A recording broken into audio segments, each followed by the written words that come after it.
Okay, folks, so I have a time-lapse video here of the Mount Charleston peak, looking to the west of our location, and it shows some interesting clouds kind of rolling in, and then the peak appears, and you can kind of see the clouds bouncing around on the tops of the Sierra Nevadas here in the distance. So there's no audio for this particular capture, this time-lapse.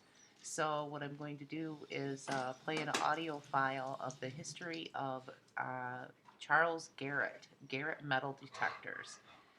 And beginning from 1950, it's a pretty long audio file, so I'm going to do this in a couple of different parts, and this will be part one of Garrett metal detectors history.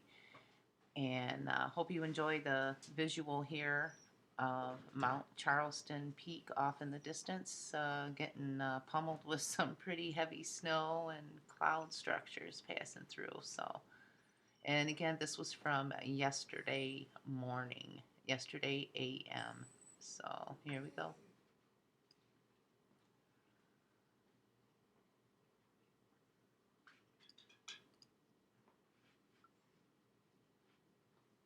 (1950) Charles Garrett enlists in the U.S. Navy and attends a 6-month Electrician's Mate school, which begins his formal education in electronics. He quickly advances to the rank of Electrician Mate second-class petty officer and is placed in charge of the 14-man electrical department on board the USS Bottineau, AP 235, an attack troop transport, during the Korean War. 1955 After his service in the Navy, Charles Garrett marries Eleanor Smith of Pennington, Texas. Eleanor is an elementary school teacher with the Nederland, Texas, school system. Garrett enrolls at Lamar University in Beaumont, Texas, and begins working towards his Bachelors of Science degree in electrical engineering. 1959 Following Charles' graduation from Lamar University, the family moves to Dallas, Texas, where Garrett begins working for Texas Instruments. He becomes an integral part of the company's space and electronics division and helps design the solid-state amplifiers and power supplies for a data encoder which is used in the Mars-bound Mariner, the second spacecraft.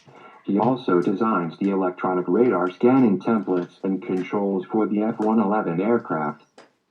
1962 The Garretts move to the Garland, Texas, where Eleanor continues teaching school and Charles goes to work on Earth science-related projects as a project engineer with the Geotechnical Corporation.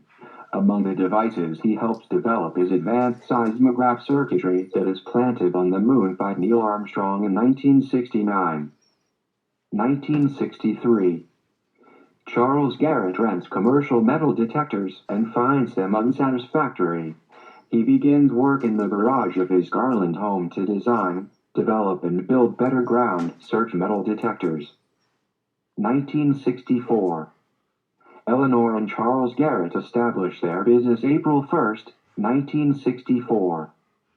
Garrett introduces the Dual Search Coil Hunter, his first metal detector, to the market, retail price $145. 1967 By 1967, Garrett competes with more than 35 companies who have a standing history of manufacturing and selling metal detectors.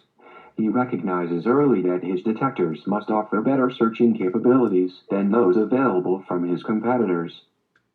1968 Okay, end of part one.